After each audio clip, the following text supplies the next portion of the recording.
Hello mummy, कहानी सुनाओ में आपका स्वागत है। खरा सौदा।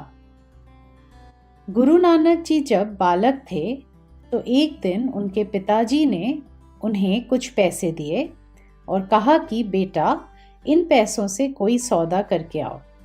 उनके पिताजी ये देखना चाहते थे कि नानक जी पैसे का कैसे उपयोग करते हैं और कोई मुनाफा कर पाते हैं कि नहीं। नानक जी बाजार के लिए निकल गए और पूरा बाजार घूमने के बाद भी उन्हें कोई खरा सौदा नहीं मिला। वो वापस घर लौटने की सोच ही रहे थे कि उनकी नजर एक गरीब स्त्री पर पड़ी। नानक जी ने उनसे पूछा, माता जी, आपको कुछ चाहिए? स्त्री ने कहा कि वो भूखी हैं। तो नानक जी एक दुकान से खाना खरीदकर ले आए। स्त्री को उन्होंने भरपेट खाना खिलाया और खाली हाथ घर वापस आ गए। घर पर पिताजी ने पूछा कि नानक बेटा, तुम्हारा सौदा कहाँ है? जो पैसे दिए थे उससे तुम क्या खरीद कर आए हो? नानक जी ने सहज भाव से उत्तर दिया, मैंने एक भूखी स्त्री को खाना खिलाया। ये भी तो एक तरह का सौदा ही हुआ ना पिताजी। सौदा तो लाभ के लिए किया जाता है और इस सौदे से मुझे ये लाभ हुआ है कि मेरा दिल बहुत खुश है और भगवान भी मुझसे खुश ही होंगे। छोटे से बच्चे का ये जवाब सुनकर पिताजी बहुत खुश हो गए। बेटे का माथा चूमते हुए उन्होंने कहा कि बेटा, तुम एक दिन अवश्य ही बहुत महान बनोगे। यही नानक जी बड़े होकर सिखों के आदि गुरु बने और गुरु नानक जी के नाम से प्रसिद्ध हुए। आशा करती हूँ कि आपको ये कहानी पसंद आई होगी। आइए देखते हैं कि इस कहानी से हमने क्या क्या सीखा। पहली सीख ये कि हमारे दिल में उदारता होनी चाहिए। नानक जी दिए हुए पैसों से कोई भी सामान खरीद सकते थे, पर क्या वो सही मायने में खरा सौदा होता? दूसरी सीख ये कि उनके विवेक को जो सही कार्य लगा वो उन्होंने किया। तीसरी सीख ये कि जो हमसे बुरी स्थिति में हैं, हमें उनकी मदद करनी चाहिए, वो भी विवेक और सहानुभूति के साथ। सोचिएगा जरूर इन बातों के बारे में। गुरु नानक जी के बारे में क्या आप और कुछ जानना चाहते हैं? गुरु नानक जी का जन्म 1469 में हुआ था। उनके जन्मदिन को गुरुपुरब के नाम से मनाया जाता है। गुरु नानक जी सिख धर्म के संस्थापक हैं। तो क्या आज आपने हिंदी के कोई नए शब्द सीखे या सुने हैं? चलिए देखते हैं। सौदा यानी कि डील, स्त्री यानी कि विमेन, माथा यानी कि फोरहेड, सोना यानी कि गोल्ड। शब्द का मतलब होता है वर्ड्स। और भी कई सारे शब्द थे। मैं ये चाहूंगी कि आप उनका मतलब कहानी से समझें और ढूंढें। थैंक यू इस कहानी को सुनने के लिए। वेशभूषा। ये लगभग 215 साल पहले की कहानी है। मिस्टर थॉमस जेफरसन अमेरिका के तीसरे राष्ट्रपति बन चुके थे और वो किसानों और मजदूरों के प्रिय नेता थे। राष्ट्रपति बनने के बाद भी वे बड़ी ही सादगी से रहते थे। एक दिन की बात है, वो एकदम साधारण वेशभूषा में एक सफर पर निकले थे। मंजिल तक पहुंचने में रात हो गई थी। रात बिताने के लिए वो एक होटल में गए और होटल के मालिक से पूछा, क्या मुझे एक कमरा मिल सकता है? होटल के मालिक ने उन्हें हे भाव से देखा और किसान समझकर कहा, यहाँ कोई कमरा नहीं है। प्रेसिडेंट जेफरसन को ये बात समझने में बिल्कुल मुश्किल नहीं हुई कि उन्हें कमरा किस वजह से नहीं दिया गया और वो वहां से चले गए। अगले दिन होटल के मालिक को किसी तरह वास्तविकता का पता चला तो उसके पैरों तले जमीन ही खिसक गई। उसने तुरंत अपने एक सहायक से कहा, जाओ पता करो कि प्रेसिडेंट जेफरसन कहाँ ठहरे हुए हैं और उनसे माफी मांगो, उन्हें आदर के साथ ले आओ। सहायक खोजते खोजते प्रेसिडेंट जेफरसन को ढूंढ लिया और उसने माफी मांगी और होटल वापस चलने के लिए भी कहा, परंतु प्रेसिडेंट जेफरसन ने इनकार करते हुए समझाया, अपने मालिक से जाकर बता देना कि जब तुम्हारे होटल में एक अमरीकी किसान के लिए स्थान नहीं है तो उसमें अमरीकी राष्ट्रपति भला कैसे रह सकते हैं। सहायक को बात समझ आ गई और वो मायूस होकर वापस लौट गया। इस कहानी में बस इतना ही। आशा करती हूँ कि आपको ये कहानी पसंद आई होगी। क्या आपने इस कहानी से कुछ सीखा? देखिए मैंने क्या क्या सीखा है। पहली सीख, किसी भी इंसान को हमें उसकी वेशभूषा से नहीं आंकना चाहिए। कोई भी इंसान अपने आचरण से अच्छा या बुरा होता है, कपड़ों से नहीं। दूसरी सीख, अपनी बात को समझाने के लिए आपको कभी कभी कड़ा रुख लेना पड़ सकता है, पर उसके साथ सही कारण जरूर बताएं। प्रेसिडेंट जेफरसन सहायक के साथ जा सकते थे, पर वो अपनी बात का अमिट प्रभाव नहीं छोड़ पाते। और फिर क्या हम आज ये कहानी की चर्चा कर रहे होते। तीसरी सीख, हम में विनम्रता और सादगी होना चाहिए। प्रेसिडेंट जेफरसन चाहते तो ये कह सकते थे कि मैं प्रेसिडेंट हूं, तो उन्हें तुरंत कमरा मिल जाता, लेकिन मालिक के मना करने पर वो चुपचाप एक आम आदमी की तरह चले गए, क्योंकि वे विनम्रता में विश्वास रखते थे। सोचिएगा इन बातों के बारे में। आज मैं आपको प्रेसिडेंट जेफरसन के बारे में कुछ बातें बताऊंगी। उनका जन्म 1743 में हुआ था। डिक्लेरेशन ऑफ अमेरिकन इंडिपेंडेंस लिखने में 5 लेखकों में से एक लेखक मिस्टर जेफरसन थे। उन्हें पढ़ने, लिखने और ज्ञान प्राप्त करने का बहुत ज़्यादा शौक था। राष्ट्रपति होने के अलावा उन्हें आविष्कार करने में भी रुचि थी। मैक्रोनी मशीन, व्हील साइफर, डम वेटर उनके कुछ आविष्कार हैं। 1819 में प्रेसिडेंट जेफरसन ने यूनिवर्सिटी ऑफ वर्जीनिया की स्थापना भी की थी।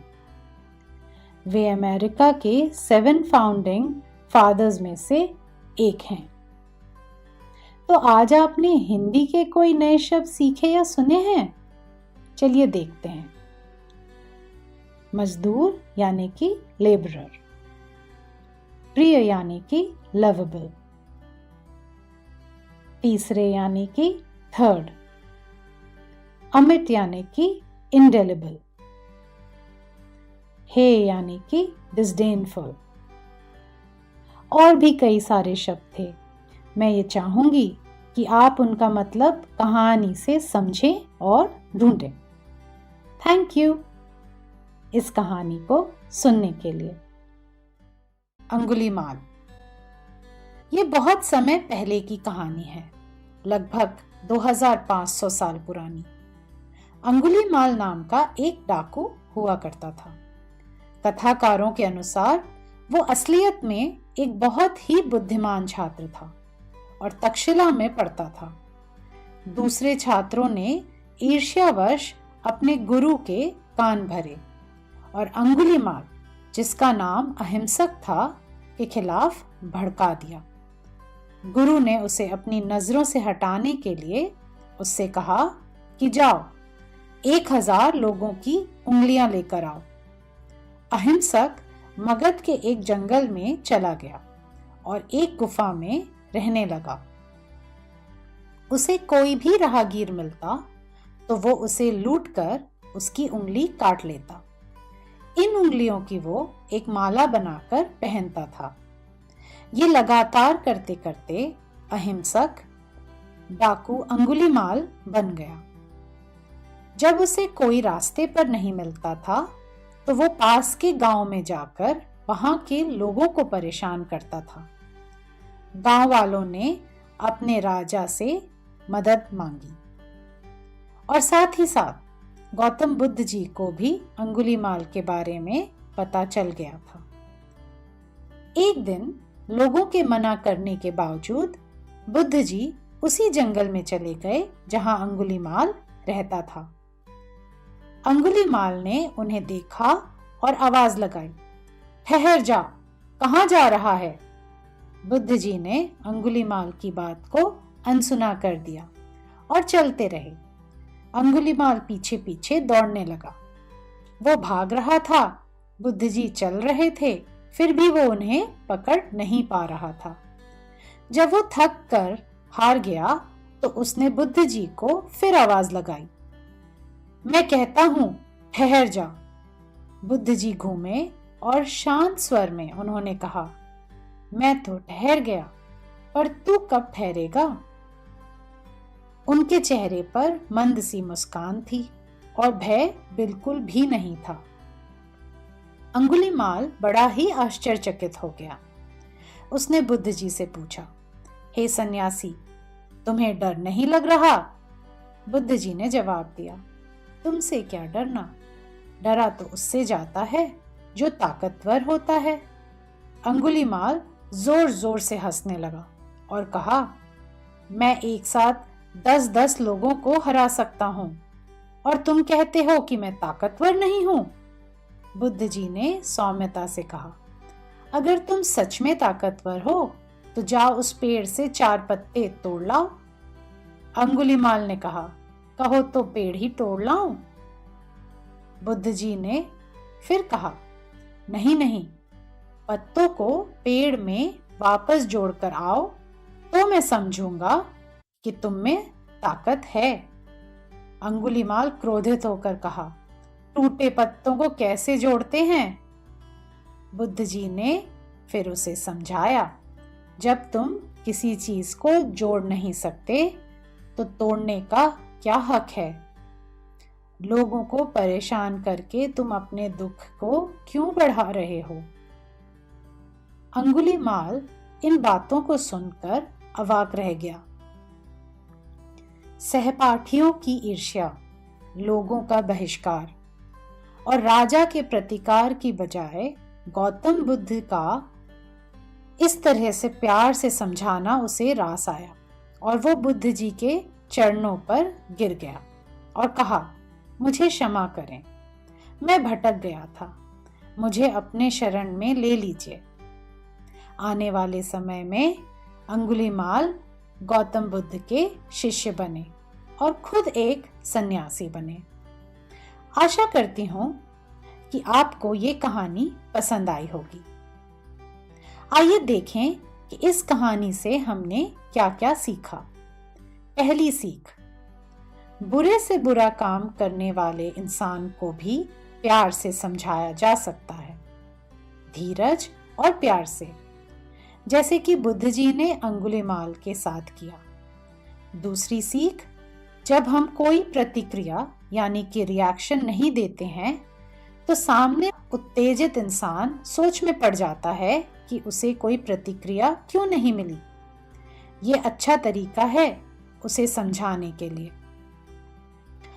हमने इस कहानी में देखा कि जब बुद्ध जी ने भयभीत ना होते हुए कोई प्रतिक्रिया नहीं दिया तो अंगुलीमाल सोचने पर मजबूर हो गया कि ऐसा क्यों कर रहे हैं बुद्ध जी, और उनकी बात सुनने के लिए रुक गया। तीसरी सीख ये कि रोजमर्रा की जिंदगी में अगर आप अपनी कोई आदत सुधारना चाहें तो सुधार सकते हैं। इसके लिए आपके मन में दृढ़ निश्चय यानी कि विल पावर होना चाहिए। सोचिएगा जरूर इन बातों के बारे में और आगे की बातों के लिए बने रहिए। आज मैं आपको गौतम बुद्ध जी के बारे में कुछ बातें बताती हूँ।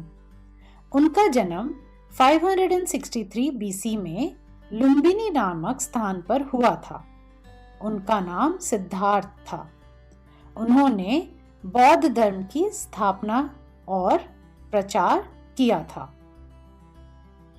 आज आपने हिंदी के कोई नए शब्द सीखे या सुने हैं? चलिए देखते हैं। डाकू यानी कि बैंडिट, उंगलियां यानी कि फिंगर्स, गुफा यानी कि केव, माला का मतलब नेकलेस, गांव का मतलब विलेज, और भी कई सारे शब्द थे। मैं ये चाहूंगी कि आप उनका मतलब कहानी से समझें और ढूंढें। थैंक यू इस कहानी को सुनने के लिए। सादगी। बहुत समय पहले की बात है। ये कहानी इंडिया से है। सर्दी का मौसम था और कड़ाके की सर्दी पड़ रही थी। इलाहाबाद में एक प्रेस हुआ करता था जिसमें इलाहाबाद न्यूज़पेपर छपता था। श्री सीवाई चिंतामणि इस समाचार पत्र के संपादक थे। एक रात की बात है। न्यूज़पेपर की छपाई का काम चल रहा था और श्री चिंतामणि समाचार पत्र के लिए मुख्य लेख लिख रहे थे। प्रेस के बाहर चौकीदार, चपरासी आदि बरामदे में आग ताप रहे थे। उसी समय एक सीधे साधे आगंतुक यानी कि विजिटर आए और बरामदे में बैठे लोगों से उन्होंने कहा कि वो श्री चिंतामणि से मिलना चाहते हैं। ठंड का मौसम तो था ही। आग तापने में चपरासी को अच्छा लग रहा था। इस बीच उसे काम करने की बिल्कुल इच्छा नहीं थी। बेमन से उसने आए हुए सज्जन का कार्ड लिया और अंदर जाकर श्री चिंतामणि की मेज पर रख दिया। थोड़ी देर बाद चपरासी ने आकर बताया कि श्री चिंतामणि कुछ काम कर रहे हैं, इसलिए मैं कार्ड रखकर आ गया हूँ। ये बात सुनकर आगंतुक धैर्य से इंतजार करने लगे। फिर वो भी आग तापने वालों के बीच में बैठ गए और आग तापने लगे। अग्रलेख यानी कि मुख्य लेख समाप्त करने के बाद श्री चिंतामणि की नजर मेज पर रखे कार्ड पर पड़ी तो वो स्तब्ध रह गए। उन्होंने चपरासी को नहीं बुलाया और खुद ही जल्दी जल्दी पूछताछ करने प्रेस के बाहरी दरवाजे पर आ गए। उन्हें बाहर देखकर आग ताप रहे कर्मचारियों में हलचल मच गई। चिंतामणि चपरासियों से कुछ पूछते इससे पहले ही उन्होंने आगंतुक को देख लिया और भाव विभोर होकर उनसे मिले। प्रेस में श्री चिंतामणि से मिलने बहुत से लोग आते थे, पर प्रेस के अन्य लोगों को ये समझ में नहीं आ रहा था कि आखिर ये व्यक्ति कौन है जिनसे मिलकर चिंतामणि जी गदगद हो गए हैं। आगंतुक कोई और नहीं, डॉक्टर राजेंद्र प्रसाद थे। चिंतामणि जी ने डॉक्टर प्रसाद के सामने शर्मिंदगी जताई और माफी मांगा उन्हें इंतजार कराने के लिए। डॉक्टर प्रसाद ने शांत स्वर से कहा, मैं बिन बुलाए आया हूं और आप अपना काम कर रहे थे, तो मैं कैसे आपको टोक सकता था। मैंने इस बीच थोड़ी देर आग सेक ली और कुछ लोगों से बातें भी कर ली। चलिए अब हम अंदर चलते हैं। ऐसे सरल और विनम्र स्वभाव के थे हमारे डॉक्टर राजेंद्र प्रसाद। आशा करती हूं कि आपको ये कहानी पसंद आई होगी। आइए देखें कि इस कहानी से हमने क्या क्या सीखा। पहली सीख, हम में विनम्रता होना चाहिए। डॉक्टर प्रसाद चाहते तो एक वकील और देश के जाने माने राजनीतिज्ञ होने का दबाव डालकर चपरासी को दोबारा भेज चिंतामणि जी को बुलवा सकते थे, पर उन्होंने ऐसा नहीं किया। वे एक साधारण व्यक्ति की तरह सबके साथ बैठ गए और उन पलों का आनंद लेने लगे। दूसरी सीख, हमें दूसरों के कार्य और उनके समय का आदर करना चाहिए। डॉक्टर प्रसाद बिना बताए आए थे, तभी तो उन्होंने अपना कार्ड चपरासी को दिया था, तो वे श्री चिंतामणि के काम में कैसे बाधा डाल सकते थे? इसलिए उन्हें इंतजार करना सही लगा और उन्होंने किया। सोचिएगा जरूर इन बातों के बारे में। आज की कहानी में हमने 2 विख्यात लोगों के बारे में सुना, डॉक्टर राजेंद्र प्रसाद और श्री सीवाई चिंतामणि। डॉक्टर राजेंद्र प्रसाद का जन्म 1884 में हुआ था। वो एक वकील, विद्वान और राजनीतिज्ञ थे। 1950 में उन्हें इंडिया का पहला राष्ट्रपति चुना गया था। वो बचपन से ही बहुत बुद्धिमान छात्र थे और इतने अच्छे वकील थे कि दूसरे वकील उनसे सीखने के लिए उनके कोर्ट आते थे। क्या आपने श्री सीवाई चिंतामणि के बारे में सुना था? उनका जन्म 1880 में हुआ था। वो एक पत्रकार, संपादक और राजनीतिज्ञ थे। उन्हें पोप ऑफ इंडियन जर्नलिज्म भी कहा जाता था। उन्हें सर की उपाधि दी गई थी और उनके उत्साह बढ़ाने वाले लेख बहुत ही सराहनीय थे।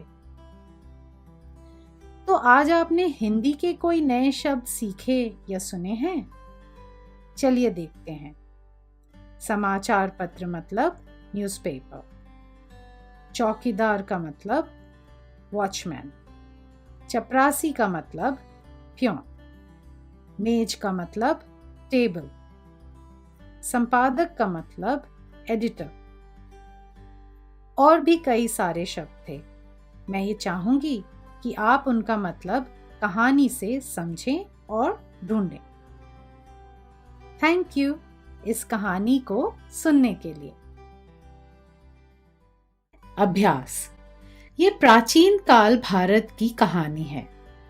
उस समय शिक्षा के लिए बच्चों को गुरुकुल भेजा जाता था। गुरुकुल में अलग अलग विद्या सिखाई जाती थी, जैसे कि शास्त्र, घुड़सवारी, धनुर्विद्या, युद्ध कौशल आदि आदि।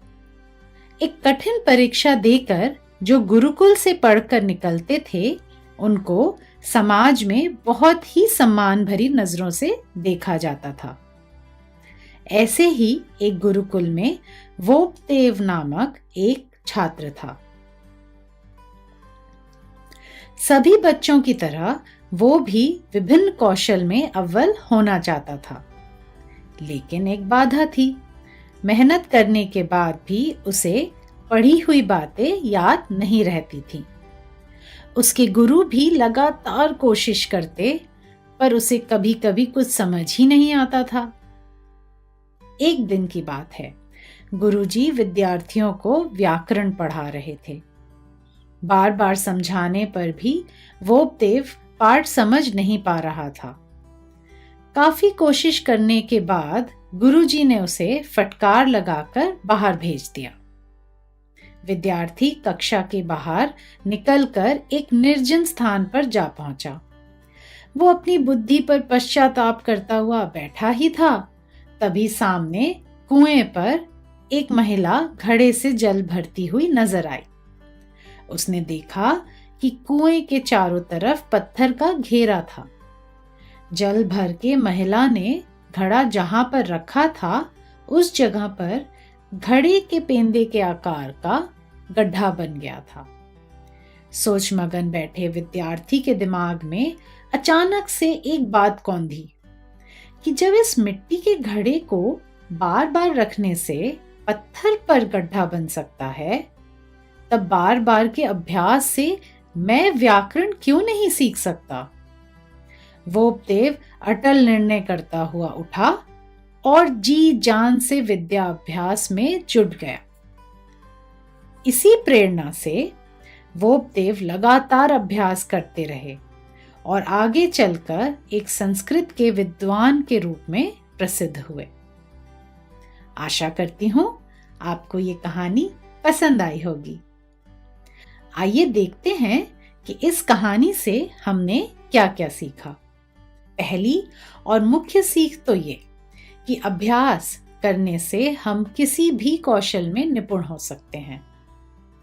दूसरी सीख, किसी भी कौशल को सीखने के लिए हमें अटल निर्णय करना बहुत जरूरी है। एक बार निर्णय कर लेने के बाद लगातार अभ्यास से हम जो करना चाहें वो कर सकते हैं। इन बातों के बारे में आप जरूर सोचिएगा।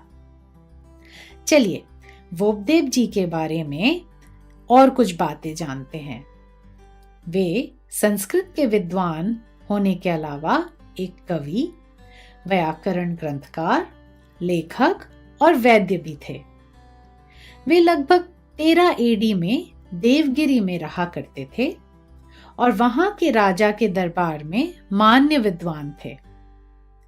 उन्होंने बहुत सारे ग्रंथों की रचना की थी, जिसमें से सबसे प्रसिद्ध मुक्तबोध और कवि कल्पद्रुम है।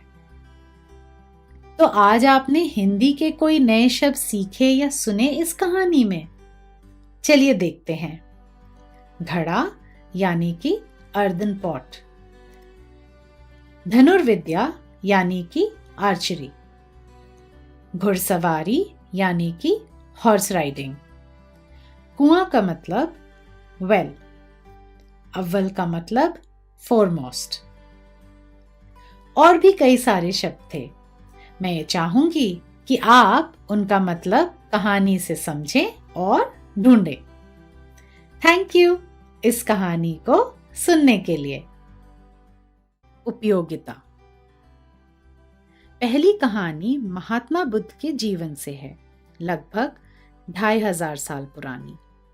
एक दिन महात्मा बुद्ध जब ध्यान मग्न थे, तब उनका एक शिष्य उनके पास आया और कहा, गुरुजी, मुझे कुछ चाहिए, क्या आप दे सकते हैं?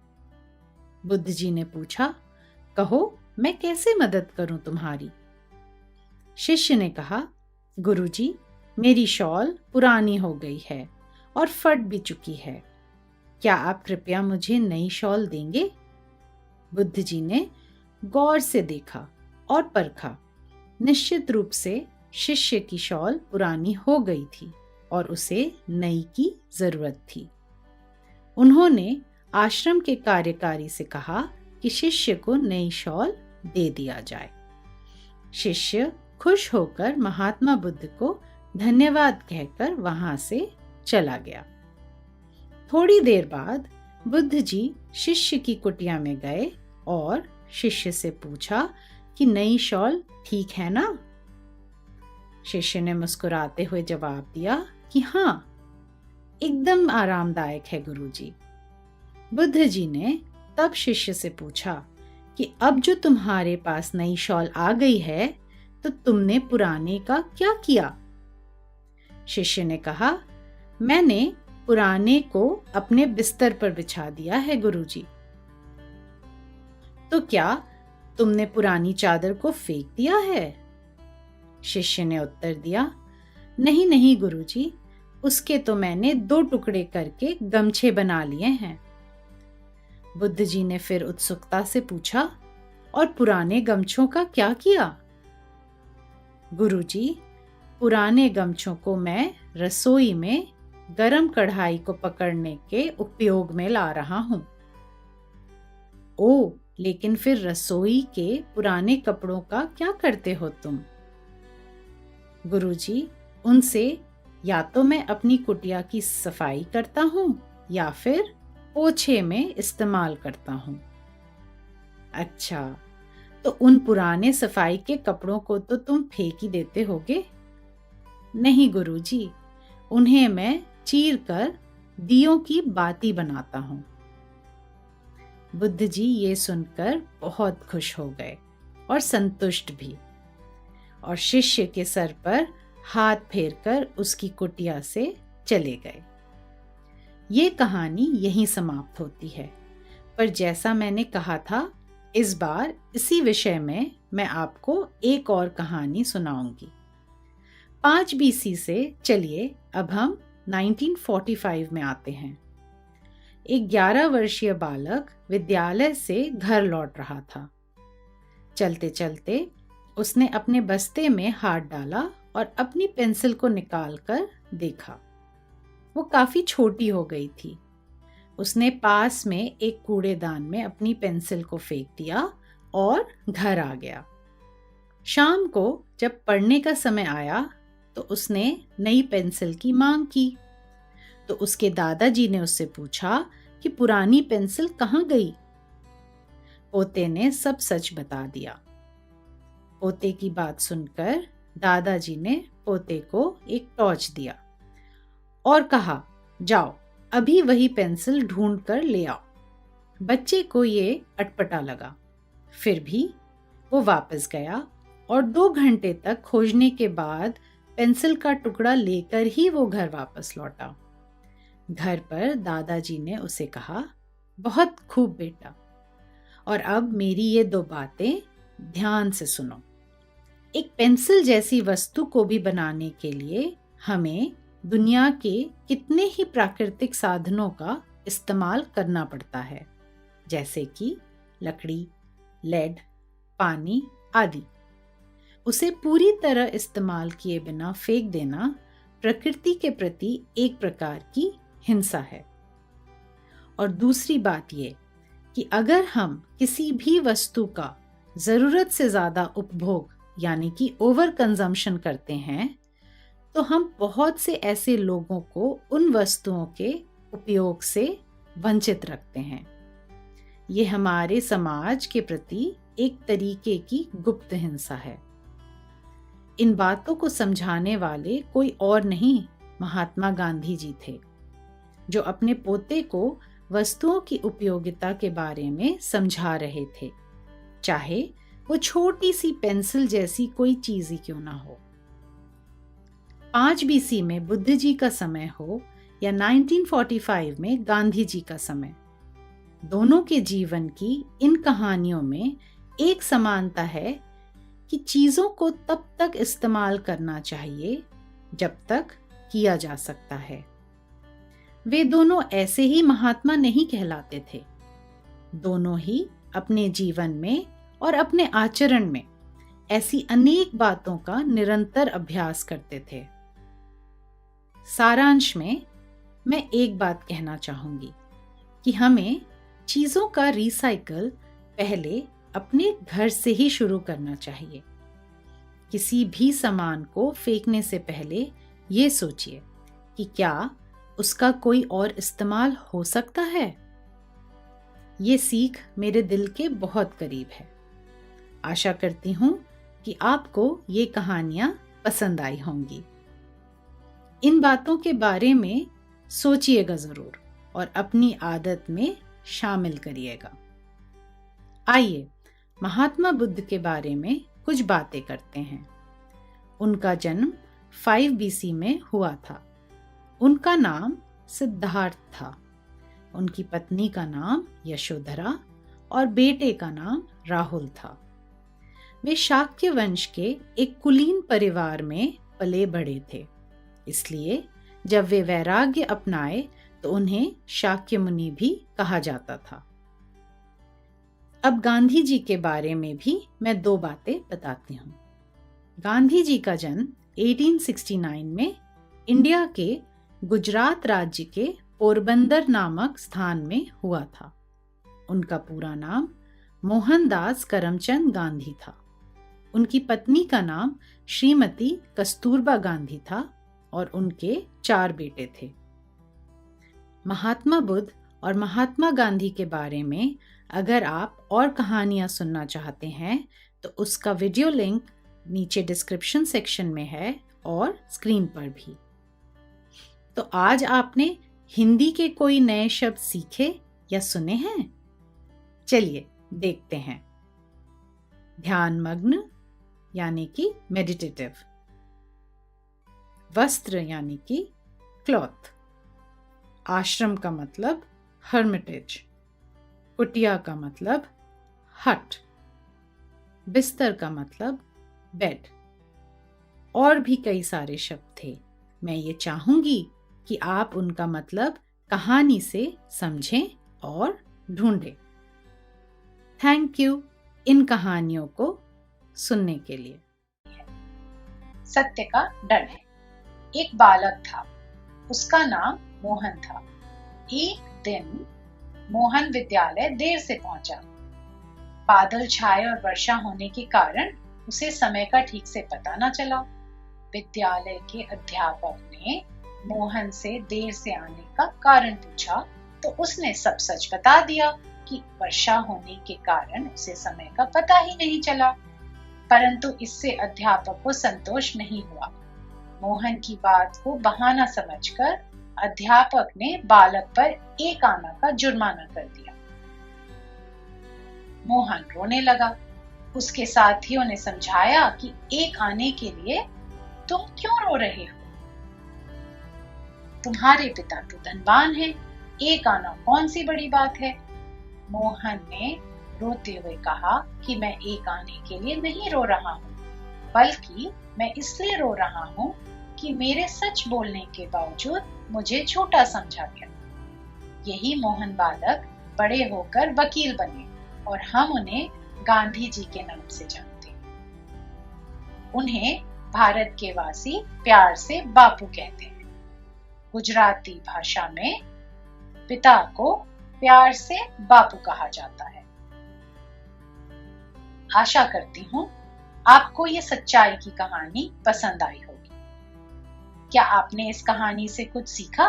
मैंने तो बहुत कुछ सीखा। तो चलिए देखते हैं कि हमने क्या सीखा।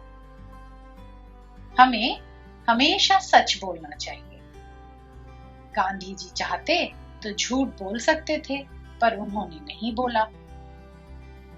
हमें बड़ों का आदर करना चाहिए। गांधी जी चाहते तो अपने अध्यापक का विद्रोह कर सकते थे, पर उन्होंने नहीं किया क्योंकि वो उनका आदर करते थे। आदर योग्य शख्सियत बनने के लिए हम में अखंडता होनी चाहिए। We should have integrity। इस कहानी से पहले क्या आपको गांधी जी कौन थे पता था? उनका पूरा नाम मोहनदास करमचंद गांधी है और उनका जन्म 1869 में हुआ था। उन्हें सम्मान स्वरूप महात्मा भी कहा जाता है। गांधी जी के बारे में क्या आप और कोई कहानी जानते हैं? और क्या आज आपने हिंदी के कोई नए शब्द सुने और सीखे? चलिए देखते हैं। स्वागत यानी कि वेलकम, शीर्षक यानी कि टाइटल, सत्य यानी कि ट्रुथ, दंड मतलब पनिशमेंट, विद्यालय यानी कि स्कूल, धनवान मतलब रिच, अध्यापक का मतलब होता है टीचर। और भी कई शब्द थे। मैं ये चाहूंगी कि आप उनका मतलब कहानी से समझें और ढूंढें। थैंक यू इस कहानी को सुनने के लिए। परोपकार। श्री सीवी रमन एक महान वैज्ञानिक थे। जाहिर सी बात है कि वो बहुत ही बुद्धिमान थे। साथ ही साथ वे बड़े ही हंसमुख और अत्यंत ही सहानुभूतिशील थे। जब वे नागपुर में रहते थे तब उनके घर में एक नौकर काम करता था जो कि बहुत ही मेहनती और कुशल था। उसके विभिन्न कौशल को देखते हुए रमन जी ने उसे सुझाव दिया कि मेरे यहाँ नौकरी करने से अच्छा तुम एक होटल क्यों नहीं खोल लेते? इससे तुम अपने परिवार का भरण पोषण बेहतरीन तरीके से कर पाओगे। एक सामान्य नौकर के लिए एक होटल खोलने की कल्पना करना ही असंभव था। रमन जी उसे चुप देखकर उसकी परेशानी समझ गए और कहे कि इस काम के लिए आवश्यक धन मैं तुम्हें दूंगा, तुम काम चालू करो। इस प्रकार कुछ समय में नौकर ने होटल खोल लिया और वो अच्छे से चलने भी लगा। रमन जी को अपने कार्यवश नागपुर छोड़ना पड़ा और देखते ही देखते काफी वर्ष बीत गए। अब रमन जी विश्वविख्यात वैज्ञानिक की पदवी प्राप्त कर चुके थे। एक बार रमन जी नागपुर स्टेशन से होते हुए मद्रास जा रहे थे। युवक को इसका पता चल गया। स्टेशन पर उनके स्वागत के लिए अपार भीड़ थी। वह युवक भी भीड़ में घुसकर किसी तरह रमन जी के पास पहुंच गया और उनके चरणों पर गिर पड़ा। रमन जी उसे देखकर बहुत प्रसन्न हुए, उससे प्रेम पूर्वक मिले और उसका हालचाल लेने लगे। युवक ने अपने होटल के बारे में उन्हें बताया और बहुत ही कृतज्ञता से उसने रमन जी के प्रति आभार प्रकट किया। रमन जी ने नकारते हुए कहा, मैंने कुछ भी नहीं किया है, ये सब तुम्हारे अपने ही परिश्रम और ईमानदारी का फल है। युवक बार बार आभार प्रकट करता रहा, पर रमन जी उस युवक की सफलता का किंचित मात्र भी श्रेय लेने को तैयार नहीं थे। आशा करती हूँ सीवी रमन जी के जीवन से आपको ये प्रेरणा स्रोत कहानी पसंद आई होगी। आइए देखते हैं कि इस कहानी से हमने क्या क्या सीखा। पहली सीख ये कि व्यक्तिगत हो या फिर व्यवसाय स्तर, अगर आपको अपने आसपास किसी में कौशल दिखता है तो उसे निश्चित रूप से प्रोत्साहित करना चाहिए।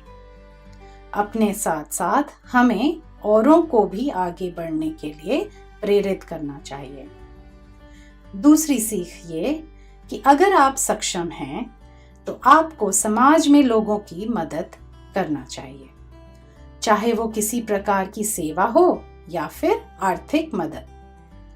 तीसरी और सबसे महत्वपूर्ण सीख ये कि मदद करने के बाद ना तो आपको उनसे कोई अपेक्षा रखनी चाहिए और ना ही अपनी प्रशंसा सुनने के लिए उत्सुक होना चाहिए।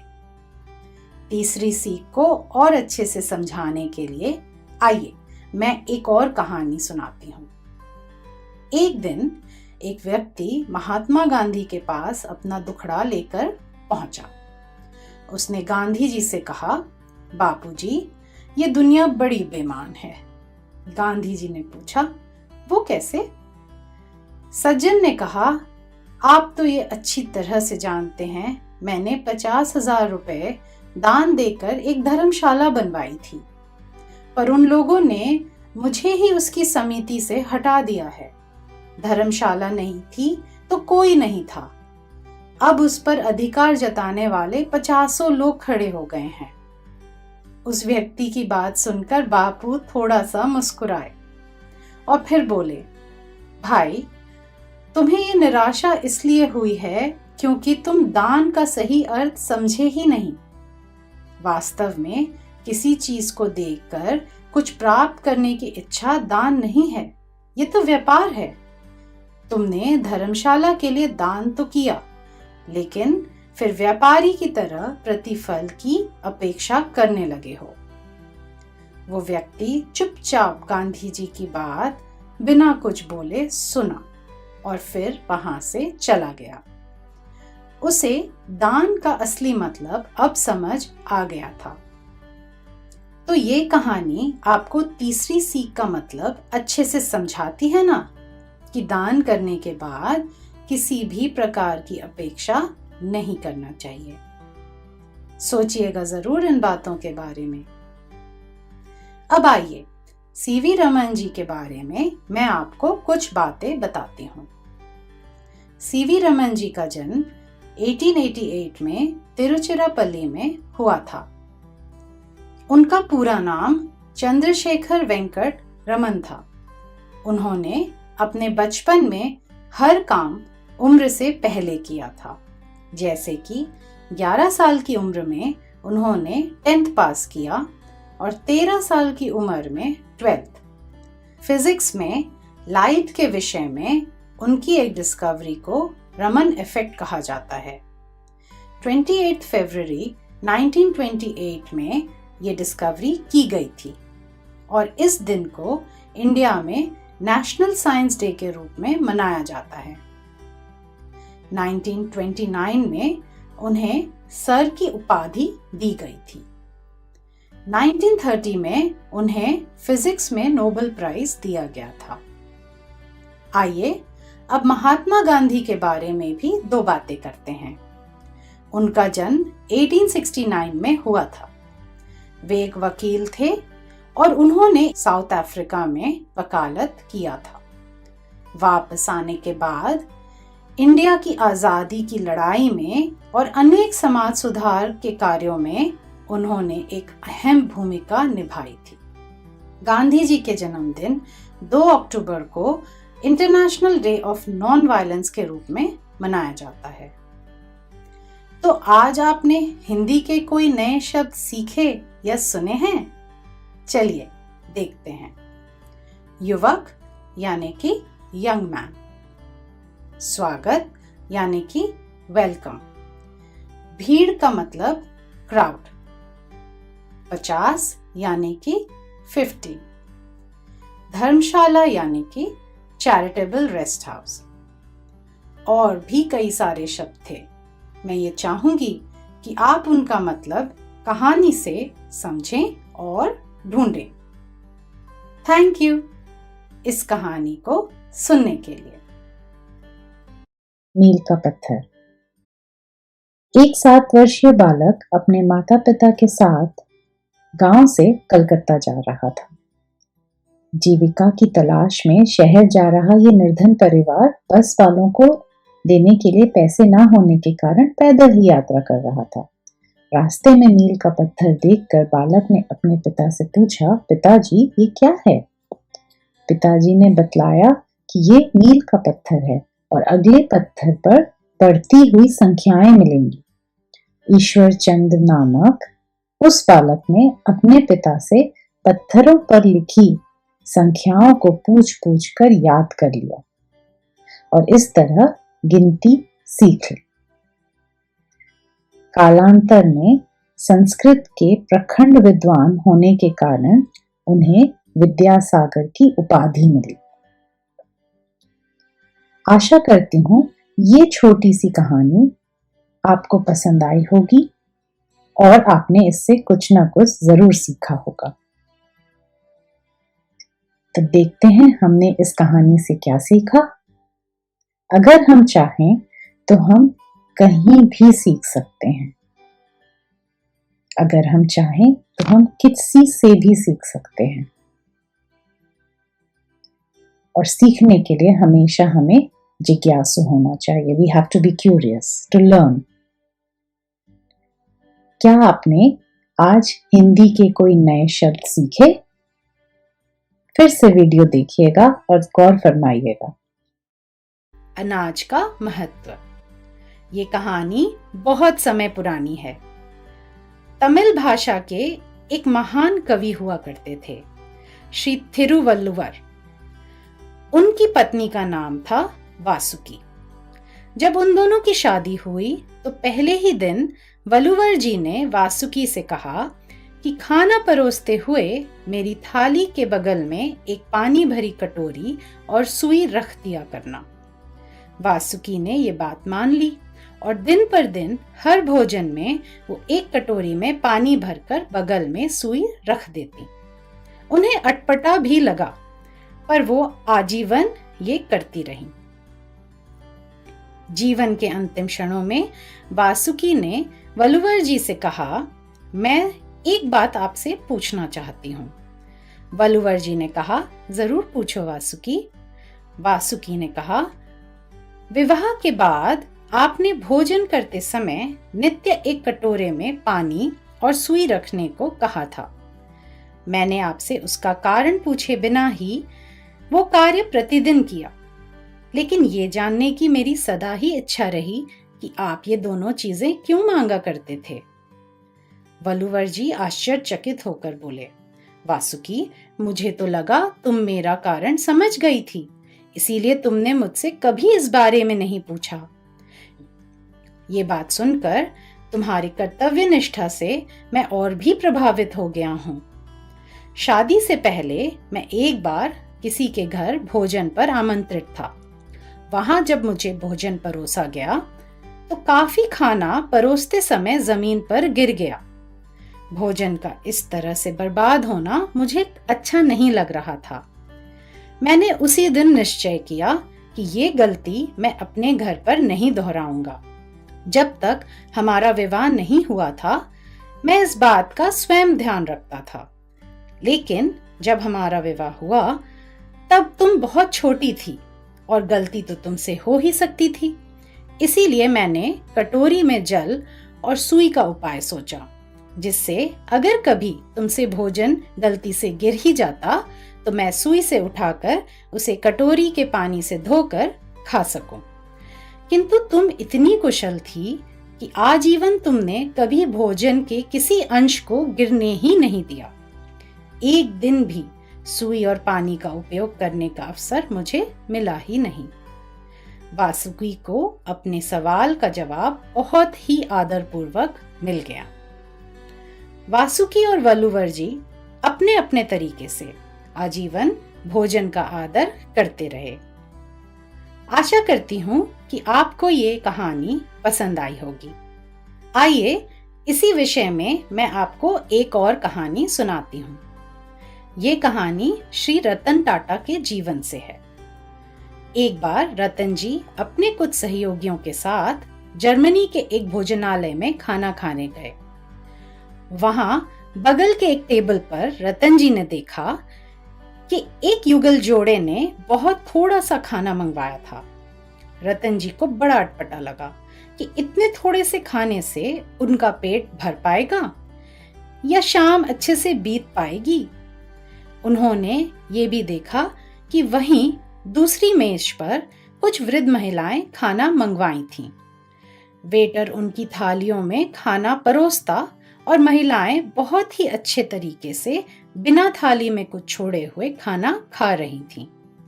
खैर, रतन जी के समूह में सभी को बहुत भूख लगी थी, तो उनके एक सहयोगी ने सबके लिए खाना मंगवाया।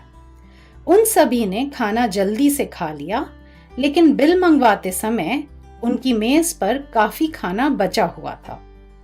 बिल चुकाकर जब रतन जी का समूह भोजनालय से निकल रहा था तो एक वृद्ध महिला इनके समूह से कहने लगी कि आप सबने इतना खाना क्यों बर्बाद किया है। रतन जी के एक सहयोगी ने उत्तर दिया, हमने खाने का पैसा दिया है, हम चाहे खाएं या बर्बाद करें, आप क्यों टोक रही हैं। इस बात को सुनकर दूसरी वृद्ध महिला ने कहीं पर फोन लगा दिया। थोड़ी ही देर में समाज सुधार संगठन से कुछ अफसर आए और उन्होंने कड़े शब्दों में रतन जी के समूह को समझाया कि आपको जितना खाना हो उतना ही मंगवाया कीजिए। ऐसा चाहे आपका हो, पर संसाधन यानी कि रिसोर्सेज समाज के होते हैं। दुनिया में बहुत से ऐसे लोग हैं जिन्हें खाने को नहीं मिलता और आप खाना बर्बाद कर रहे हैं। ये बात सुनकर सभी लोगों को बहुत ग्लानि का एहसास हुआ। जर्मनी एक बहुत ही समृद्ध देश है। जब वहां के लोग ऐसी सोच रख सकते हैं तो दुनिया के किसी भी देश के लोगों को इस सोच को अपनाने में दिक्कत नहीं होनी चाहिए। रतन जी ने इस बात को जगजाहिर किया और हम सभी को इस कहानी से संदेश पहुंचाया। आइए देखते हैं कि इन दोनों कहानियों से हमने क्या क्या सीखा। पहली सीख, कवि वल्लुवर की कहानी से हमने ये सीखा कि हमें हर कोशिश करनी चाहिए खाने की बर्बादी को रोकने के लिए। कवि वल्लुवर ने उपाय सोचा कि कटोरी में पानी और सुई की मदद से गिरे हुए खाने को वो साफ करके खा लेंगे, और उनकी पत्नी वासुकी ने आजीवन खाना गिरने ही नहीं दिया। दूसरी सीख, कवि वल्लुवर की कहानी से हमने ये भी सीखा कि गलती तो किसी से भी हो सकती है। इसका मतलब ये नहीं कि हम उसे दोषी ठहराएं, बल्कि हमें उपाय सोचना चाहिए कि अगर गलती हो ही जाए तो क्या करना चाहिए, जैसे कि कवि वल्लुवर ने किया था। तीसरी सीख, रतन जी की कहानी से हमें ये सीख मिली कि खाद्य पदार्थ आपका नहीं है, पैसा आपका है, पर साधन समाज का होता है। आप उसको बर्बाद नहीं कर सकते। चौथी सीख ये कि आप कितने भी सफल क्यों ना हो जाएं, लेकिन अगर आपसे गलती हो जाए तो आपको उस गलती से कुछ सीख लेकर आगे बढ़ना चाहिए। उस गलती को स्वीकार करने में लज्जित नहीं होना चाहिए। रतन जी इंडिया के बहुत ही सफल उद्योगपति हैं, पर उनसे गलती हुई। वो चाहते तो इस बात को जग जाहिर नहीं होने देते, लेकिन जैसे उन्होंने इस गलती से सीख हासिल की, वो चाहते हैं कि लोग भी इस बात को सीखें और अपनाएं। सोचिएगा जरूर इन बातों के बारे में। आइए कवि वल्लुवर के बारे में हम कुछ बातें करते हैं। उनके जन्म का सही अनुमान इतिहासकार नहीं लगा पाए हैं। अलग अलग इतिहासकारों ने उनका जन्म 300 बीसी से 500 एडी के बीच में बताया है। वे तमिल भाषा के एक विख्यात कवि और दार्शनिक थे। उन्होंने तिरुकुरल नामक एक किताब लिखा था, जिसमें उन्होंने 1330 दोहे अनेक विषयों पर लिखे थे। अब चलिए श्री रतन टाटा जी के बारे में कुछ बातें करते हैं। उनका जन्म 1937 में बॉम्बे में हुआ था। वे इंडिया के बहुत प्रसिद्ध और सफल उद्योगपति और जनहितैषी हैं। टाटा सन्स और टाटा ग्रुप नामक कंपनियों के वे अध्यक्ष रह चुके हैं। तो क्या आज आपने हिंदी के कोई नए शब्द सीखे या सुने हैं? चलिए देखते हैं।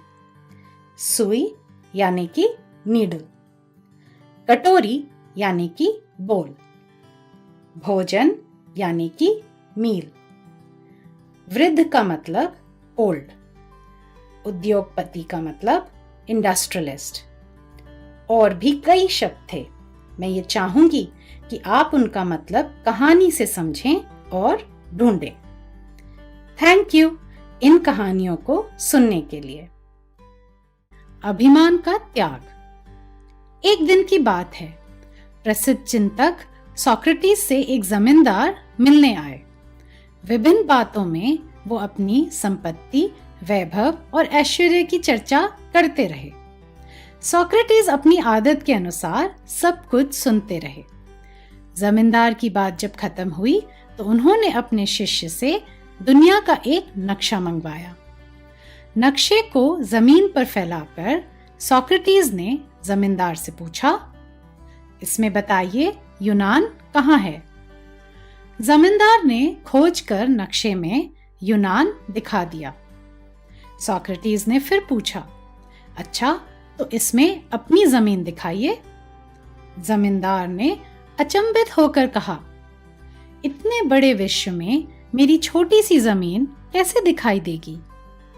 मन मुस्कान के साथ सोक्रेटिस ने कहा, महाशय, जब इस नक्शे में जिस जमीन के लिए एक बिंदु भी न रखा जा सके, भला उस संपत्ति पर आप कैसे अभिमान कर सकते हैं?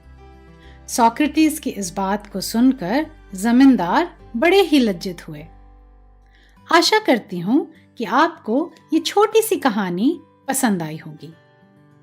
जैसे सोक्रेटिस ने एक जमींदार को एक सीख दी थी, उसी तरीके से आइए मैं आपको गुरु नानक देव जी के जीवन काल से एक वैसी ही कहानी सुनाती हूँ।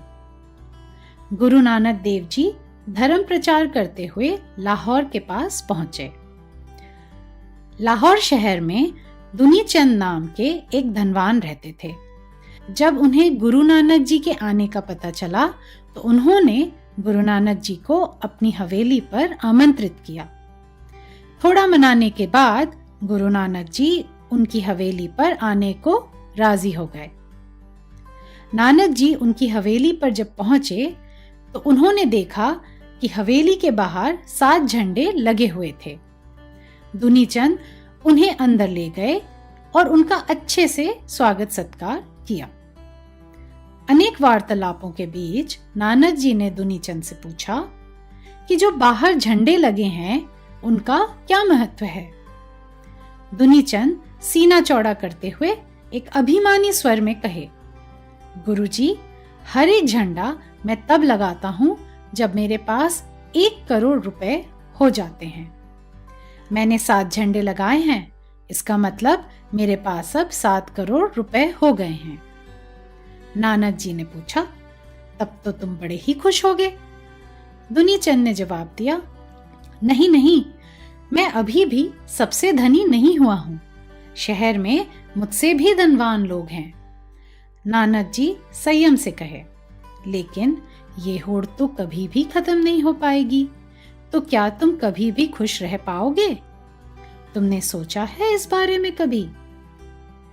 दुनीचंद ने फिर से थोड़ा अभिमानी स्वर में कहा, मुझे सबसे धनवान होना है और कुछ भी सोचने का मेरे पास समय नहीं है गुरुजी। नानक जी हल्की मुस्कान के साथ बोले, दुनीचंद, आप मेरा एक काम करिएगा? जरूर गुरुजी। मेरी इस सुई को अपने पास संभाल कर रख लीजिए, मैं स्वर्ग में आपसे ले लूंगा। हक्के बक्के दुनीचंद ने गुरुजी से पूछा, मैं इसे कैसे रख सकता हूं गुरुजी? स्वर्ग तो हम कुछ भी नहीं ले जा सकते, मैं आपकी सुई कैसे साथ में ले जाऊंगा? मुस्कुराते हुए गुरुजी ने कहा, जिस तरह आप धन का संग्रह कर रहे हैं, दान धर्म में आपकी कोई रुचि नहीं दिख रही है, तो मैं समझा कि आप इस धन को अपने साथ ही स्वर्ग ले जाने वाले हैं। दुनीचंद अपनी अज्ञानता के लिए बड़े शर्मिंदा हुए और गुरु नानक जी के सामने अपने धन का सदुपयोग करने की प्रतिज्ञा कर लिए। आशा करती हूं कि ये कहानी भी आपको पसंद आई होगी। आइए देखें कि इन कहानियों से हमने क्या क्या सीखा। पहली सीख ये कि अगर आप धन संपत्ति से परिपूर्ण हैं, तो उस पर अभिमान नहीं करना चाहिए। आप इस पूरे विश्व में एक सुई की नोक के बराबर भी नहीं, तो फिर अभिमान किस बात का?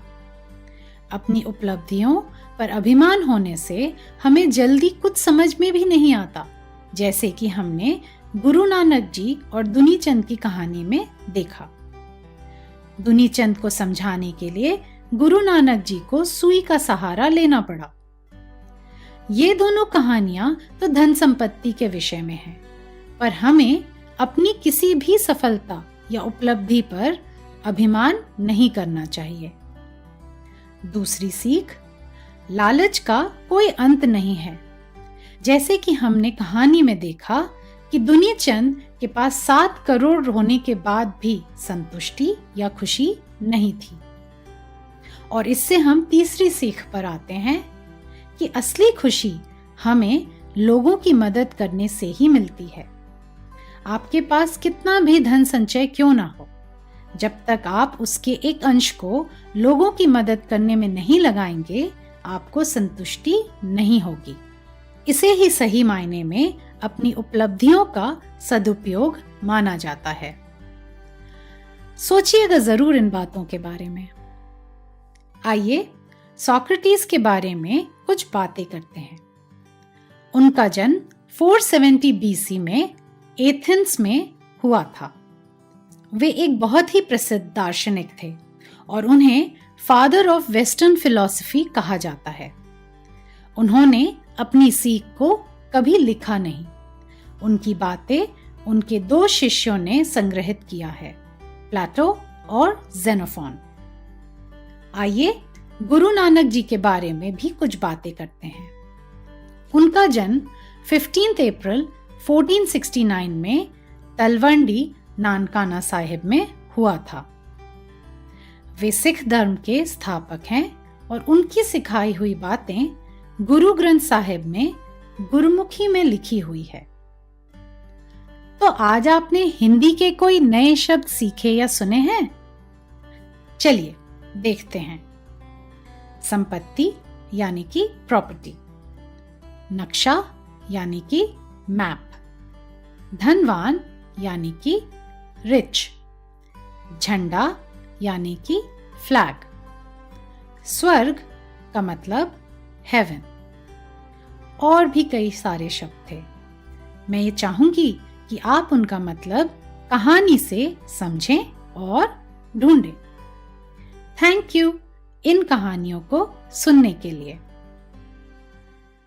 हर कार्य एक समान। स्वामी रामकृष्ण परमहंस जी की प्रसिद्धि चरम सीमा पर थी। वे दक्षिणेश्वर मंदिर में रहते थे। एक दिन कलकत्ता के प्रसिद्ध डॉक्टर महेंद्र सरकार उनके दर्शन के लिए आए। दक्षिणेश्वर उद्यान में उन्होंने देखा कि एक माली पौधों को पानी दे रहा है। डॉक्टर सरकार ने माली से कहा, माली, कुछ अच्छे सुगंधित फूल लाकर मुझे दो, मैं उन्हें परमहंस जी के चरणों पर अर्पित करूंगा। माली तत्काल ही फूल ले आया और महेंद्र सरकार को दे दिया। डॉक्टर सरकार फिर अंदर चले गए और परमहंस जी के शिष्यों ने उन्हें उचित आसन पर बिठा दिया। कुछ देर बाद परमहंस जी आए और अपने आसन पर बैठ गए। अपने समक्ष उसी माली को देखकर डॉक्टर सरकार आश्चर्यचकित रह गए। वो खड़े होकर पुष्पार्चन करते हुए अपने किए पर परमहंस जी से माफी मांगने लगे। परमहंस जी मुस्कुरा कर बोले, माली होना कोई लज्जा की बात नहीं है। हमें प्रत्येक कार्य का सिर्फ और सिर्फ उसके अच्छे बुरे के आधार पर ही विश्लेषण करना चाहिए। डॉक्टर महेंद्र परमहंस जी की बात पर चिंतन करते हुए अपने में खो गए। क्या आपने ध्यान दिया कि इस कहानी में स्वामी परमहंस हमें क्या समझाना चाह रहे हैं? पहली सीख, हमें किसी भी काम को करने में संकोच नहीं होना चाहिए। बस ये निर्धारित करना चाहिए कि ये काम अच्छा है या बुरा। उदाहरण स्वरूप, चोरी करना बुरा काम है, दूसरों की मदद करना अच्छा काम है। दूसरी सीख, सामने वाला व्यक्ति अगर आपको गलत भी समझ रहा हो तो कोई प्रतिक्रिया यानी कि रिएक्शन देने की जरूरत नहीं है। जैसे कि स्वामी परमहंस ने चुपचाप फूल लाकर डॉक्टर महेंद्र को दे दिया। इस बात से उन्हें कोई गिला नहीं हुई, उनमें कोई अहंकार नहीं था। तीसरी सीख ये कि किसी भी बात को समझाने के लिए आपको स्वयं उसका पालन करना चाहिए। अगर स्वामी रामकृष्ण खुद माली का काम नहीं करते और सिर्फ कहते तो डॉक्टर सरकार क्या उनकी बात को समझते? इन बातों के बारे में आप जरूर सोचिएगा। अच्छा, तो ये बताइए कि क्या आपने स्वामी रामकृष्ण परमहंस जी के बारे में सुना था? स्वामी रामकृष्ण परमहंस जी का जन्म 1836 में हुआ था और वे पश्चिम बंगाल के एक प्रसिद्ध दार्शनिक और संत थे। वो स्वामी विवेकानंद जी के गुरु भी थे। क्या आप स्वामी रामकृष्ण परमहंस जी के बारे में और कोई कहानी सुनना चाहेंगे? तो आज आपने हिंदी के कोई नए शब्द सीखे या सुने? चलिए देखते हैं।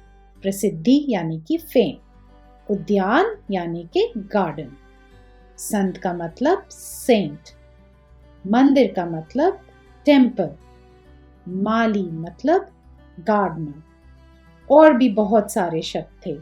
मैं ये चाहूंगी कि आप उनका मतलब कहानी में समझें और ढूंढें। थैंक यू इस कहानी को सुनने के लिए। प्रेरणा। ये बहुत समय पहले की कहानी है। एक दिन पंडित ईश्वर चंद्र विद्यासागर बाजार से गुजर रहे थे। मार्ग में एक बालक उनके करीब आया और पैसे मांगने लगा। विद्यासागर जी ने बालक से पूछा कि यदि मैं तुम्हें 1 पैसे के स्थान पर 1 रुपया दूं तो तुम क्या करोगे? ये वो ज़माना था जब हम 1 पैसे या 1 रुपए में बहुत कुछ खरीद सकते थे। बालक 1 रुपए की बात सुनकर बहुत खुश हो गया और कहा कि बाबूजी, फिर तो मैं भीख मांगना ही बंद कर दूंगा। विद्यासागर जी ये सुनकर बालक को 1 रुपया देकर आगे बढ़ गए। अनेक वर्षों के बाद विद्यासागर जी उसी मार्ग से गुजर रहे थे तो एक युवक ने आकर उन्हें प्रणाम किया और कहा, बाबूजी, कृपया चलकर मेरी दुकान को पवित्र करें। विद्यासागर जी को थोड़ा अटपटा लगा, लेकिन वो युवक के साथ चल दिए। युवक ने विद्यासागर जी को फलों की एक बड़ी सी दुकान के सामने लाकर खड़ा कर दिया और कहा, बाबूजी, ये दुकान आप ही की है। आपको शायद याद हो, कई वर्षों पहले आपने मुझे 1 पैसे के स्थान पर 1 रुपया दिया था और ये प्रेरणा भी दी थी कि मैं भीख मांगना छोड़कर कर्मरत होना सीखूं। मैंने आपकी बात को ध्यान में रखकर उसी 1 रुपए से फलों का व्यवसाय शुरू कर दिया। कृपया मुझे आशीर्वाद दीजिए कि मैं इस व्यवसाय में उन्नति करता रहूं। मुस्कुराकर विद्यासागर जी ने आशीर्वाद दिया और वहां से चले गए। आशा करती हूँ कि ये कहानी आपको पसंद आई होगी। आइए देखते हैं कि इससे हमने क्या सीखा। पहली सीख ये कि हमें जीविका के लिए भीख नहीं मांगना चाहिए। हमें कर्मठ और मेहनती होना चाहिए। दूसरी सीख ये कि अगर हमारे पास पूंजी है तो हमें दान करना चाहिए। तीसरी सीख कि अगर कोई हमारी मदद करता है तो हमें उस व्यक्ति को हमेशा याद रखना चाहिए। उस व्यक्ति को दिल से धन्यवाद कहना चाहिए और आभार व्यक्त करना चाहिए। सोचिएगा जरूर इन बातों के बारे में। क्या आप जानते थे कि विद्यासागर जी ने बांग्ला भाषा में बहुत सारी किताबें लिखी हैं और लिखित बांग्ला के अक्षरों के सदुपयोग की तरफ उनका बहुत बड़ा योगदान है। तो क्या आज आपने हिंदी के कोई नए शब्द सीखे या सुने हैं? चलिए देखते हैं। मार्ग यानी कि रोड, भीख यानी कि आर्म्स, व्यक्ति का मतलब पर्सन, दुकान का मतलब शॉप, बालक यानी कि बॉय, और भी कई शब्द थे। मैं ये चाहूंगी कि आप उनका मतलब कहानी से समझें और ढूंढें। थैंक यू इस कहानी को सुनने के लिए।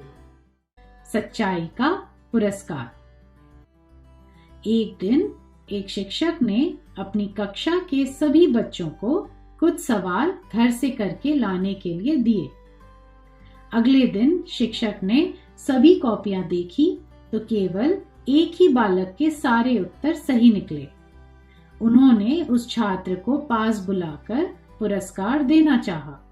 छात्र शिक्षक के पास आया और पुरस्कार तो लिया नहीं, उल्टा रोने लगा। शिक्षक को बहुत आश्चर्य हुआ।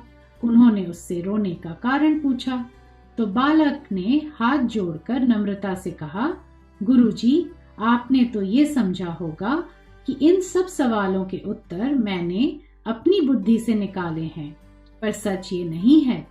इन सवालों में से एक सवाल में मैंने अपने एक मित्र की सहायता ली है। अब आप ही बताएं कि मैं पुरस्कार पाने लायक हूँ या दंड पाने लायक।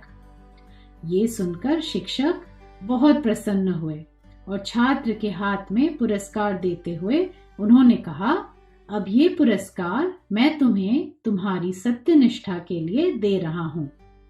छात्र इस बात को सुनकर संतुष्ट और बहुत प्रसन्न हो गया। क्या आपको पता है इस बालक का नाम क्या है?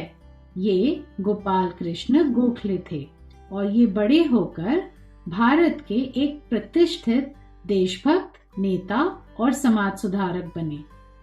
आशा करती हूँ कि आपको ये कहानी पसंद आई होगी। आइए देखते हैं कि आज की इस कहानी से हमने क्या सीखा। पहली सीख, शिक्षक की तरह हमें सच बोलने वाले और सही काम करने वाले की हमेशा सराहना करना चाहिए। इससे लोग झूठ बोलने से कतराएंगे और हमेशा सच बोलना चाहेंगे। दूसरी सीख, हमें किसी और के किए काम का श्रेय या पुरस्कार स्वयं नहीं लेना चाहिए। अगर छात्र चाहता तो अपने उत्तरों के लिए पुरस्कार ले सकता था, पर अनुचित लगने के कारण सही बात बताकर उसने अपने आचरण के लिए पुरस्कार पाया, जो कि आजीवन उसके साथ रहेगा। आचरण, पुरस्कार नहीं, क्या समझे? तीसरी और सबसे प्रत्यक्ष सीख ये कि हमें हमेशा सत्य कहना चाहिए। छोटी है पर बहुत महत्वपूर्ण सीख है ये। इन बातों को अपने अभ्यास में जरूर लाइएगा। गोखले जी के बारे में क्या आपने आज से पहले सुना था? गोखले जी का जन्म 1866 में हुआ था और वो डायमंड ऑफ इंडिया के नाम से जाने जाते थे। ये नाम उन्हें बाल गंगाधर तिलक जी ने दिया था। गोखले जी गांधी जी के राजनीतिक गुरु भी थे। तो आज आपने हिंदी के कोई नए शब्द सीखे या सुने? चलिए देखते हैं। शिक्षक यानी कि टीचर, प्रतिष्ठित यानी कि फेमस, प्रसन्न यानी कि हैप्पी, छात्र का मतलब स्टूडेंट, सवाल का मतलब क्वेश्चन, मित्र का मतलब फ्रेंड। और भी कई शब्द थे। मैं ये चाहूंगी कि आप उनका मतलब कहानी से समझें और ढूंढें। थैंक यू इस कहानी को सुनने के लिए।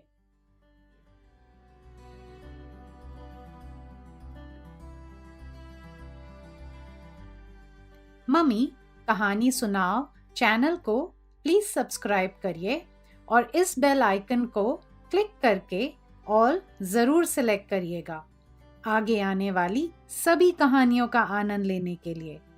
लाइक और शेयर जरूर करें और नीचे कमेंट सेक्शन में अपना फीडबैक देना ना भूलिएगा। सी यू सून।